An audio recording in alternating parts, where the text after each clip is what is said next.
political analyst Mohammad Marandi joins me now from Tehran. Dr. Marandi, good to have you on the show.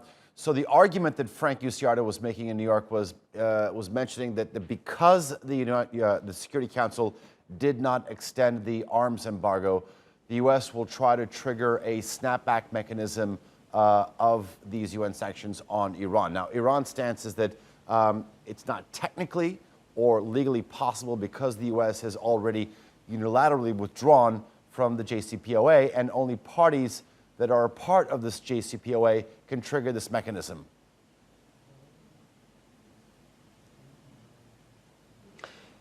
Yes, I think it was a very stupid move by the Americans to leave the JCPOA in the first place. They no longer have the ability to use the trigger mechanism or the snapback mechanism, and that is what other countries are saying.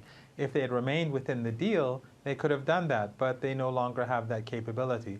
So not only have they faced humiliation in the UN Security Council, gaining only one vote, and that being the Dominican Republic, a very small country that was obviously bullied into voting for the Americans, but also this was a revised resolution that the Americans were proposing. So they had to water it down, and it was still badly defeated. And now the Americans want to use the snapback mechanism, which they can't.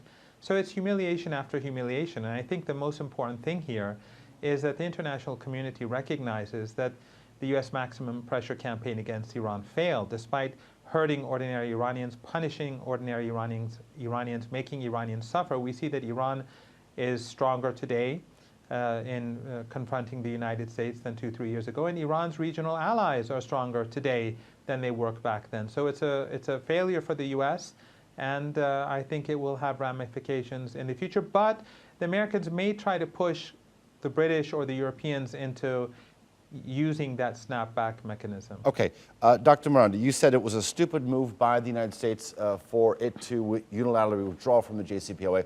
And you talked about this maximum pressure campaign. It seems that the Trump administration campaign is shifting from a maximum pressure one to a minimum diplomacy one.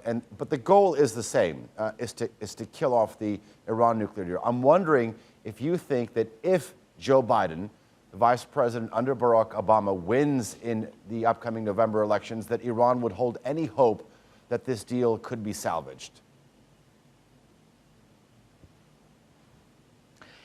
I don't think that the Iranians have much optimism. Biden is not the sort of person who will have the political will or the motive to implement the nuclear deal in full.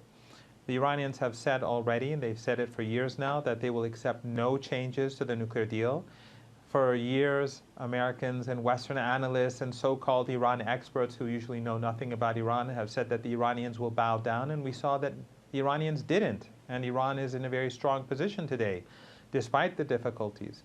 But I don't think that Biden has the will to implement the deal in full. So, and unless that happens, and unless there is compensation for the damage done over the last 2-3 years, I don't expect any change. Nothing is impossible if the Americans abide by their commitments, if the Europeans abide by their commitments, and pay compensation for the damage done. The Iranians have said that they are still willing to implement the deal.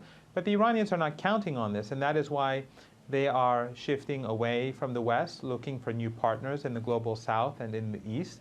And with the coming economic crisis in the United States and the global crisis that we're seeing, the Iranians believe that there will be a lot of changes coming in the near future that will make things much more difficult for Iran's antagonists. The U.S. and the Dominican Republic were the two countries that voted for this.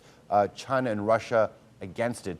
Now Russia's President Vladimir Putin is calling on the P5 members, as well as Iran and Germany, to come together to find some sort of solution or come together. What do you think will come of that?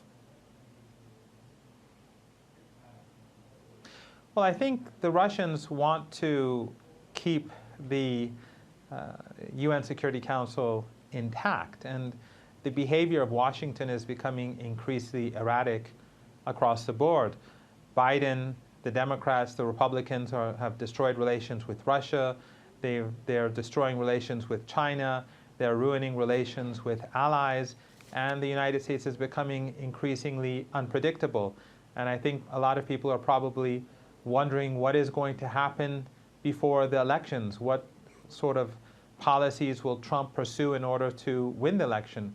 Because we see that both sides in the United States are so antagonistic towards each other that nowadays anything is possible. So I think that the Russians want to help ease the global situation, but I think that things in the United States will be much more complicated than that which could, where the UN Security Council could bring about change. But I think the most important thing is that Iran has shown its strength and power, and the United States knows that it cannot enter any conflict with Iran and gain the upper hand. Okay, Dr. Mohammad Marandi, always a pleasure to have you on. Thank you for your analysis.